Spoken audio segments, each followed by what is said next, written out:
اچانک اس کے گال پر ایک زوردار تھپڑ پڑا۔ اس کا رخسار جھنجھنا گیا۔ اس کے حلق سے ایک گٹی گٹی سی چیخ نکل گئی۔ اس چانٹے نے اسے حقیقت سے روشناس کرا دیا تھا۔ وہ نہ تو پاگل ہوا تھا اور نہ ہی کھلی آنکھوں سے خواب دیکھ رہا تھا۔ سب کچھ حقیقت تھا۔ اس کے دو ساتھی موت سے ہمکنار ہو چکے تھے اور خود اس کی زندگی بھی خطرے میں تھی۔ کسی بھی لمحے اس کا حشر بھی اپنے ساتھیوں جیسا ہی ہونے والا تھا۔ وہ حیران تھا کہ اس صورتحال سے کس طرح نجات حاصل کرے۔ اس نے سفاک قاتل کو قائل کرنے کی کوشش کی تھی، جس میں اسے ناکام ہونا پڑا، جبکہ قاتل نے اسے قائل کر دیا تھا کہ اس کی سزا موت ہی ہونی چاہیے۔ وہ واقعی اس شخص کو منفی ذہن کا آدمی بنانے کا ذمہ دار تھا۔ اس کے باوجود فرانک مرنا نہیں چاہتا تھا۔ اسے زندگی سے بے پناہ محبت تھی۔ یہ زندگی سے محبت ہی تو تھی جس نے اسے اس قدر خود غرض بنا دیا تھا، اور آج خود غرضی کی اسے بھیانک ترین سزا ملنے والی تھی۔ تمہاری چہکنے والی زبان بند کیوں ہو گئی؟ ایلمو غرایا۔ میں تم سے معافی چاہتا ہوں۔ کس بات کی؟ یہی کہ ہم نے تمہارے ساتھ دھوکہ کیا۔ مجھ سے پہلے بھی تو کچھ لوگوں کے ساتھ ایسا ہوا ہوگا۔ کیا تم نے ان سب سے معافی مانگ لی ہے؟ ایلمو نے نفرت سے پوچھا۔ میں سب سے معافی مانگ لوں گا۔ یہ کہتے کہتے وہ ہذیانی انداز میں چیخ پڑا۔ اس نے سوچا کہ دروازے کی طرف دوڑ لگا دے، لیکن وہ نہیں جانتا تھا کہ قاتل کہاں ہے۔ اگر قاتل اسے دکھائی دے رہا ہوتا تو شاید وہ اس سے الجھ پڑتا، اس کا مقابلہ کرتا۔ ممکن ہے وہ اس پر قابو پانے میں کامیاب ہو جاتا، لیکن کسی نادیدہ دشمن سے وہ بھلا کس طرح محفوظ رہ سکتا تھا؟ اچانک اسے پھر ویسی ہی آواز سنائی دی جیسے کوئی سانپ دھیرے سے پھنکارا ہو۔ وہ بدحواسی کے عالم میں ادھر ادھر دیکھنے لگا۔ اس نے پھیپھڑوں کی پوری قوت صرف کر کے چیخنے کی کوشش کی، لیکن اس کے حلق میں کانٹے پڑ گئے تھے اور آواز نہ جانے کب کی کھو گئی تھی۔ قوت گویائی سے محروم ہونے کا احساس اس کے لیے مزید دہشت ناک تھا۔ وہ نہ تو اس دشمن کا مقابلہ کر سکتا تھا اور نہ ہی اس کی گرفت سے بھاگ سکتا تھا۔ ہر لمحہ اسے آنے والی موت سے خوفزدہ کر رہا تھا۔ ہر ساتھ اسے زندگی سے محروم ہونے کی منحوس خبر سنا رہی تھی، اور پھر اس نے یوں محسوس کیا جیسے کوئی چیز اس کی کھوپڑی کو شکنجے میں جکڑ رہی ہو۔ اس نے خود کو اس کی گرفت سے نکالنے کی کوشش کی، لیکن اسی لمحے سانپ جیسی پھونکار سے اندھیرا لرز اٹھا۔ کمرے کے بند ماحول میں کسی چیز کے تڑکنے، پچکنے اور پھر منتشر ہونے کی آواز پیدا ہوئی، اور مسٹر فرانک فرش پر کسی ڈیر کی طرح گر گیا۔ ٹائیگر نے ایک طویل سانس لی۔ اوہ، تین اور! اس نے فون پر بہرام کی آواز سننے کے بعد کہا اور اوشان کی طرف دیکھا، جو بے نیازی سے ٹی وی پر ایک فائٹ فلم دیکھ کر بچوں کی طرح خوش ہو رہا تھا۔ کبھی کبھی وہ ہیرو کو شے دینے کے لیے کوئی جملہ بھی بول دیتا تھا۔ ہاں، میں نے یہی کہا ہے کہ تین اور! بہرام کے لہجے میں فکرمندی تھی۔ یہ تینوں آدمی موجودوں کی مدد کرنے والی ایک کمپنی کے مالک تھے۔ ان کی سیکریٹری سے معلوم ہوا ہے کہ فرم کسی موجود کی کوئی مدد نہیں کرتی تھی، اور نہ ہی انہیں ایجادات سے کوئی دلچسپی تھی۔ وہ لوگ صرف موجودوں سے فیس بٹورا کرتے تھے اور ایجاد پسند کسی نہ کسی بہانے ان کے ہاتھوں لٹے ہی رہتے تھے۔ اوہ! ٹائیگر کے ہونٹ سکڑ گئے۔ جس کمرے میں ان کی لاشیں پائی ہیں اس میں ایک بڑی کانفرنس ٹیبل بھی ہے۔ اس پر سیاہ رنگ سے لکھا ہوا ایک پیغام بھی پولیس کو ملا ہے۔ کیسا پیغام؟ ٹائیگر نے بے چینی سے پوچھا۔ پیغام میں لکھا ہے، یہ آخری کام ہے جسے میں مفت کر رہا ہوں۔ اس کا مطلب ہے کہ محض انتقاماً یا شوقیہ قتل کرنے والا یہ پراسرار شخص اب پیشہ ور قاتل بننا چاہتا ہے۔ ٹائیگر غرایا۔ اور تم اچھی طرح جانتے ہو کہ کسی پیشہ ور قاتل کے لیے سب سے بڑا کام ہمارے شہر میں موجود ہے، بسلامی کا سلطان۔ بہرام نے یاد دہانی کرائی۔ ٹائیگر کی گرفت ریسیور پر بے حد سخت ہو گئی، اور اوشان کا نظریہ ایک بار پھر درست ثابت ہو گیا ہے۔ بہرام کہہ رہا تھا۔ کیا مطلب؟ ٹائیگر چونک پڑا۔ لیبارٹری سے اس غیر معمولی رنگ کے ٹکڑے کی رپورٹ آ گئی ہے۔ بہرام نے وضاحت کی۔ ان کا کہنا ہے کہ وہ واقعی ایک ایسا دھاتی رنگ ہے جس میں ہر قسم کی روشنی کو جذب کرنے کی غیر معمولی خصوصیت موجود ہے۔ کیا اس رنگ کی وجہ سے کوئی شخص نادیدہ بھی بن سکتا ہے؟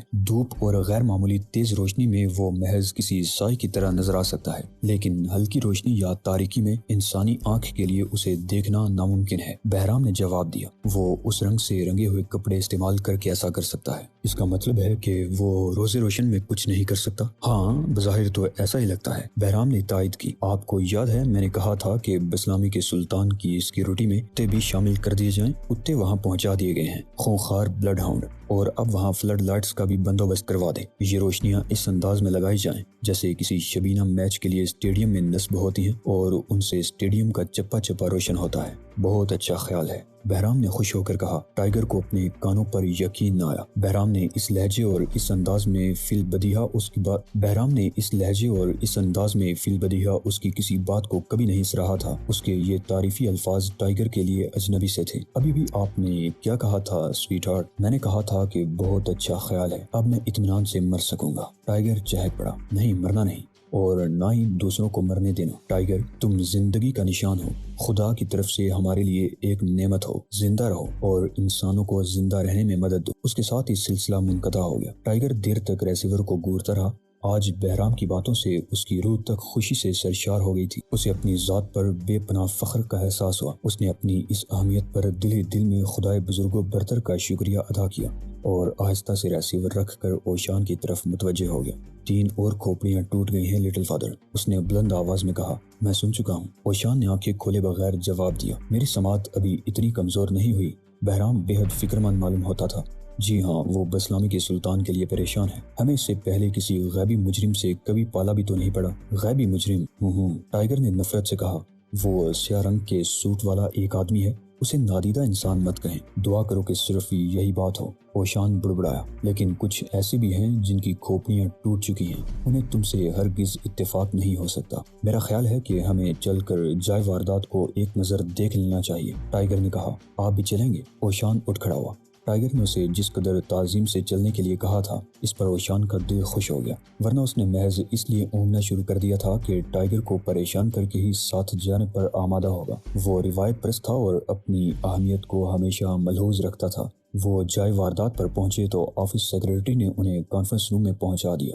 یہ وہی کمرہ تھا جہاں کھوپڑیاں توڑنے کی واردات ہوئی تھی۔ سیکرٹری واپس چلی گئی تو ٹائیگر نے کمرے کا جائزہ لیا۔ یوں محسوس ہوتا تھا جیسے کمرے کی ہر شے کو ڈرائی کلین کیا گیا ہو۔ وہاں خون کا ایک دھبا یا گودے کا ذرہ بھی دکھائی نہیں دے رہا تھا۔ قالین تک بے داغ تھا، دیواریں بھی صاف تھیں۔ لمبی کانفرنس ٹیبل پر کاغذ کی صرف ایک سلپ رکھی ہوئی تھی، جسے غالباً بہرام کی ہدایت پر پولیس نے وہاں چھوڑ دیا تھا۔ ٹائیگر نے وہ سلپ اٹھا لی اور اسے پڑھنے لگا۔ یہ آخری واردات ہے جسے میں مفت کر رہا ہوں۔ اس نے سلپ اوشان کی طرف بڑھا دی، جسے گہری نگاہ سے دیکھنے کے بعد اوشان نے واپس میز پر رکھ دیا اور خود جا کر سوئچ بورڈ کا جائزہ لینے لگا۔ وہ اتنے انہماک سے سوئچ بورڈ کی طرف متوجہ تھا کہ ٹائیگر کو حیرت ہونے لگی۔ اس نے اوشان کی طرف کنکھیوں سے دیکھا اور مسکرانے لگا۔ اس نے چھت پر لگے ہوئے بلب کو بجھا دیا، پھر اس نے سوئچ آن کیا تو کمرے میں روشنی پھیل گئی۔ وہ باری باری تمام بلبوں کو بجھاتا جلاتا رہا۔ یہ عمل اوشان نے کئی بار کیا اور ٹائیگر اسے محض اپنے بوڑھے استاد کی شرارت سمجھ کر مسکراتا رہا۔ بجلی ایجاد کرنے سے فارغ ہو جائیں تو ذرا ادھر آ جائیں لٹل فادر، تنگ آ کر ٹائیگر نے کہا، کیونکہ اوشان اب بھی بتیاں جلا جلا کر بجھا رہا تھا۔ اوشان نے پلٹ کر اس کی طرف دیکھا اور تفکر آمیز انداز میں سر کو مثبت جنبش دی۔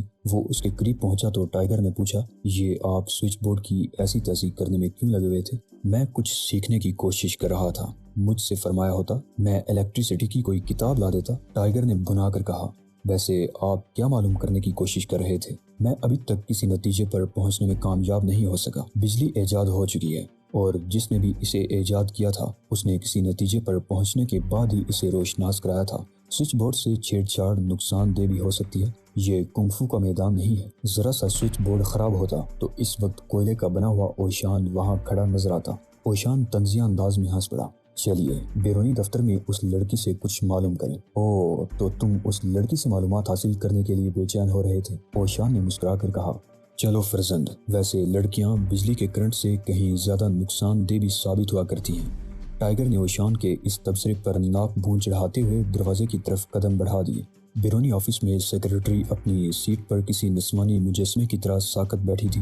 وہ ایک فرض شناس اور دلیر لڑکی معلوم ہوتی تھی، ورنہ اس کی جگہ کوئی اور ہوتی تو اپنے مالکان کی بے سر لاشیں دیکھنے کے بعد ہارٹ فیل ہو جانے کے باعث یا تو قبرستان پہنچ چکی ہوتی یا پھر ذہنی صدمے کی وجہ سے اسپتال کی کسی وارڈ کی مکین بن گئی ہوتی۔ اتنی بڑی ٹریجڈی ہے؟ ٹائیگر نے اس بات میں سر ہلا دیا۔ میں دیکھ رہا ہوں کہ تمہیں اپنے مالکان کی موت کا خاصا غم ہے۔ وہ برے لوگ نہیں تھے، کم از کم میرے لیے تو بہت ہی اچھے تھے۔ گزشتہ رات جب واردات ہوئی تھی تو یہاں کون موجود تھا؟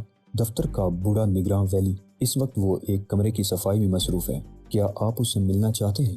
ہاں، اور اس کے بعد اگر تمہیں زحمت نہ ہو تو میں تمہاری تحویل میں موجود فائلوں کو ایک نظر دیکھنا چاہتا ہوں، اور اگر تم پسند کرو تو میرا کچھ وقت بچا سکتی ہو۔ مجھے ہر اس شخص کا نام اور پتہ درکار ہے جو گزشتہ 6 ماہ کے دوران یہاں آ چکا ہے۔ ہر موجد اور ہر ایجاد کی تفصیل کے ساتھ۔ کوئی بات نہیں، مستعد سیکرٹری نے خفیف سی مسکراہٹ کے ساتھ جواب دیا۔ یہ نصف گھنٹے کا کام ہے، میں ابھی شروع کر دیتی ہوں، تمہیں آدھے گھنٹے کا اوور ٹائم مل جائے گا۔ شکریہ جناب، لیکن پہلے اس بوڑھے نگران کو بلا دو۔ سیکرٹری جا کر اس بوڑھے ویلی کو لے آئی۔ عام بوڑھوں کی طرح وہ ایک سنجیدہ آدمی لگ رہا تھا، لیکن اس وقت نہ جانے کیوں جلایا ہوا تھا۔ اس نے ٹائیگر کی طرف دیکھ کر ناگواری سے منہ بنایا اور پھاڑ کھانے والے لہجے میں بولا، کیا تمہارے خیال میں کسی جلاد کا بچہ ہوں؟ نہیں محترم، آپ تو مجھے کسی اور ہی شے کے بچے لگتے ہیں۔ اوشان اپنے مخصوص انداز میں کہہ کر کے ہنس پڑا۔ یہ بوڑھا بدخواہ کیوں رو رہا ہے؟ ویلی نے تیوریاں چڑھا کر پوچھا۔ اسے نظر انداز کر دو، ٹائیگر نے مطلب کی بات پر آتے ہوئے کہا۔ یہ بتاؤ کہ گزشتہ رات تم نے کچھ سنا تھا؟ وہ اس کی آنکھوں میں دیکھنے لگا۔ یا تم نے کوئی غیر معمولی شے دیکھی تھی؟ میری بینائی کافی کمزور ہے، بوڑھے نے ہاتھ نچا کر جواب دیا۔ یہ سوال بے حد اہم ہے، ٹائیگر نے اصرار کیا۔ مجھے ان باتوں سے کوئی دلچسپی نہیں۔ کیا تم نے پولیس سے بھی اسی قسم کی باتیں کی تھی؟ وہ مجھ سے زبردستی تو کچھ نہیں پوچھ سکتے تھے۔ بوڑھے کا لہجہ فاتحانہ تھا۔ ٹھہرو شہزاد، اوشان نے کہا۔ اس قابل قدر اور بے مثال بوڑھے سے مجھ کو بات کرنے دو۔ وہ لہراتی ہوئی مخصوص چال سے ویلی کے قریب پہنچا اور پھر اتنی پھرتی سے ہاتھ بڑھا کر بوڑھے کے کان کی لو چٹکی میں دبائی جیسے کوئی جپٹا مار کر مکھی پکڑ لیتا ہے۔ اب سوالوں کا جواب دینا شروع کر دو، اوشان نے نرمی سے کہا۔ بوڑھے ویلی کے چہرے پر بے پناہ اذیت کے تاثرات ابھر آئے۔ اس کا منہ بار بار یوں کھل کر بند ہونے لگا جیسے وہ ہوا کے بڑے بڑے جھونکوں کو نگلنے کی کوشش کر رہا ہو۔ او جی ہاں جناب، وہ کانپ کر بولا۔ ویلی اب تمہارے لیے کارآمد ثابت ہوگا، اوشان نے اس کی کان کی نو کو آزاد کرتے ہوئے کہا۔ جو چاہو پوچھو، یہ تمہیں بتائے گا۔ مجھے خوشی ہے کہ آپ بوڑھوں کی نفسیات خوب سمجھتے ہیں، ٹائیگر نے کہا۔ جب معاملہ اذیت کا ہو تو سب کی نفسیات برابر ہو جاتی ہے، اور اس بار واقعی بوڑھا ویلی یوں بولنے لگا جیسے اچانک ہی اس کی کھوئی ہوئی یادداشت واپس آ گئی ہو۔ اس نے ٹائیگر کے سوالوں کا بھی انتظار نہیں کیا اور بے تکان بولتا چلا گیا۔ میں کوئی ایسی بات کسی سے نہیں کہنا چاہتا تھا جس پر مجھے خبطی یا مخبوط الحواس قرار دیا جائے، بوڑھے ویلی نے کہا۔ یہ حقیقت ہے کہ میں نے سنا تھا، میں نے ایک آواز سنی تھی، اور یہ آواز کمپنی کے مالکان میں سے کسی کی بھی نہیں تھی، کیونکہ میں ان کی آوازوں کو خوب پہچانتا ہوں۔ کوئی اور ہی بول رہا تھا اور اس انداز میں بول رہا تھا جیسے سرگوشیوں میں بولنے کا عادی ہو۔ میں جب کانفرنس روم میں داخل ہوا تو مجھے کوئی اجنبی دکھائی نہیں دیا۔ میں قسم کھا کر کہہ سکتا ہوں کہ میں نے اس شخص کی آواز سنی تھی، اور آواز سنتے ہی میں کمرے میں داخل ہو گیا تھا، لیکن کمرے میں کوئی نہیں تھا، اور اگر تھا تو مجھے دکھائی نہیں دے رہا تھا، حالانکہ میری نظر اس عمر میں بھی خاصی تیز ہے۔ ٹائیگر نے اس بات میں سر ہلا دیا۔ میں نے فوراً ہی پولیس کو فون کر دیا، بوڑھا ویلی کہہ رہا تھا۔ پولیس چلی گئی تو مجھے صفائی کا کام کرنا پڑا۔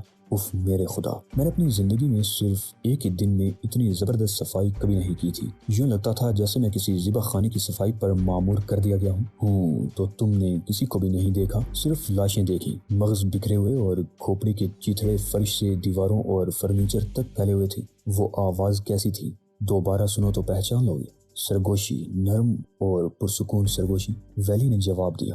وہ اب بھی اپنے کان کی لو مسل رہا تھا اور اس کی آنکھوں سے خوف کی پرچھائیاں رقص کر رہی تھیں۔ کہ اب میں جا سکتا ہوں؟ مجھے جو پوچھنا تھا پوچھ چکا ہوں، لیکن میں جو کچھ پوچھنا چاہتا ہوں وہ ابھی باقی ہے، اوشان نے کہا۔ بوڑھے ویلی کا ہاتھ فوراً ہی اپنے کان پر پہنچ گیا۔ زبان سے پوچھنا، اس نے استدعا کی۔ اس عمر میں ہاتھا پائی کرتے تمہیں شرم نہیں آتی؟ یہ ہاتھا پائی کے ماسٹر اوشان ہے، ٹائیگر نے لقمہ دیا۔ اسے بوڑھے کے تبصرے پر لطف آ گیا تھا۔ اپنے کانوں سے ہاتھ ہٹاؤ احمق، اوشان نے غرا کر کہا۔ اور بتاؤ کہ جب تم دفتر میں داخل ہوئے تو بتیاں جل رہی تھیں یا نہیں؟ کل رات، ویلی نے چونک کر پوچھا۔ ہاں کل رات، اوشان نے دہرایا۔ ٹائیگر نے برا سا منہ بنا کر نفی میں سر ہلایا۔ اسے حیرت تھی کہ آخر اوشان بلبوں اور سوئچوں کے پیچھے ہاتھ دھو کر کیوں پڑ گیا ہے۔ بتیاں بجھی ہوئی تھی، بوڑھے نے جواب دیا، جبکہ سوئچ آن تھے۔ اوشان نے کہا، آپ کو کیسے معلوم؟ بوڑھا ویلی حیران رہ گیا۔ اب وہ گہری توجہ سے اوشان کی طرف دیکھ رہا تھا۔ یوں لگتا تھا جیسے وہ اس کی شخصیت کے بارے میں جو دھوکہ کھا چکا تھا اس پر اسے افسوس ہو رہا تھا۔ اس بار اس کی آنکھوں میں اوشان کے لیے احترام کی جھلک پیدا ہو گئی۔ غالباً وہ اس کی ذہانت کا معترف ہو گیا تھا۔ میری بات کا جواب دو، اوشان نے اس کے کان کی طرف ہاتھ بڑھا دیا۔ بوڑھا جلدی سے سمٹ گیا۔ اس زحمت کی ضرورت نہیں جناب، میں سمجھ گیا ہوں کہ آپ غیر معمولی ذہین آدمی ہیں۔ اوشان نے فاتحانہ نظروں سے ٹائیگر کی طرف دیکھا۔ ٹائیگر بھی چونک پڑا۔ جی ہاں، بوڑھا ویلی کہہ رہا تھا۔ تمام بلب بجھے ہوئے تھے جبکہ سوئچ آن تھے۔ اس کمرے میں 9 بلب ہیں، سب کے سب بجھے ہوئے تھے، بلکہ جلے ہوئے تھے۔ تمام بلب نئے تھے اور میں نے حال ہی میں انہیں بدلا تھا۔ 1-2 بلب فیوز ہو جائیں تو میں عموماً سارے ہی بلب بدل دیتا ہوں۔ میں نے کسی کتاب میں پڑھا تھا کہ ایک ہی لائن کے بلبوں کو ہمیشہ ایک ساتھ ہی بدل دینا چاہیے۔ تمام بلب جلے ہوئے تھے اور تم نے ان سب کو بدل دیا تھا؟ جی ہاں جناب، یہی بات ہوئی تھی۔ اب تم جا سکتے ہو۔ اوشان نے شاہانہ انداز میں ہاتھ لہرایا۔ بوڑھا جانے کے لیے مڑا تو اس نے اسے نرمی سے پکارا، اور ہاں سنو۔ بوڑھے نے رک کر دونوں ہاتھوں سے کان ڈھانپ لیے۔ تمہارے کان میں اب تو تکلیف نہیں ہو رہی؟ جی نہیں، بالکل ٹھیک ہے، جاؤ۔ اوشان نے اپنے بادامی ناخن والی انگشتی شہادت اٹھا کر اشارہ کیا، اور بوڑھا ویلی یوں بھاگ اٹھا جیسے اسے خدشہ ہو کہ کہیں پھر سے نہ درد لیا جائے۔ ٹائیگر اس کی بوکھلاہٹ پر کھلکھلا کر ہنس پڑا۔ آپ نے اس بوڑھے کے ساتھ جو سلوک کیا ہے، ٹائیگر نے کہا، کیا آپ اسے کسی بڑی عمر کے آدمی کی تعظیم کہہ سکتے ہیں لٹل فادر؟ تعظیم پانی کی طرح نیچے سے اوپر کی طرف نہیں، بلکہ اوپر سے نیچے کی طرف جانے والی چیز ہے۔ ممکن ہے یہ بات تمہاری سمجھ میں نہ آئے، لیکن بعض معاملات کو خاص اصولوں کے تحت نمٹانا پڑتا ہے، ٹھیک ہے؟ ٹائیگر نے گھبرا کر کہا۔ وہ اس وقت قدیم فلسفے کے موڈ میں نہیں تھا۔ لیکن یہ تو بتائیے کہ آپ روشنی کے بلبوں میں اتنی دلچسپی کیوں لے رہے ہیں؟ کیونکہ ہمارا وہ نادیدہ مجرم، اوشان نے اپنے موقف کی وضاحت کی، صرف تاریکی ہی میں کام کر سکتا ہے۔ یہ واردات اور وہ واردات جو غضب زدہ بالوں والی عورت مسز جاک کے گھر ہوئی تھی، تاریکی ہی میں ہوئی تھی۔ میں اب یقین سے کہہ سکتا ہوں کہ اس مجرم کے پاس تاریکی پیدا کرنے کا کوئی خاص ذریعہ بھی موجود ہے۔ ٹائیگر نے اس بات میں سر ہلا دیا۔ اوشان کی بات دل کو لگتی تھی۔ میرا خیال ہے ہمیں اب فوراً یہاں سے چل دینا چاہیے۔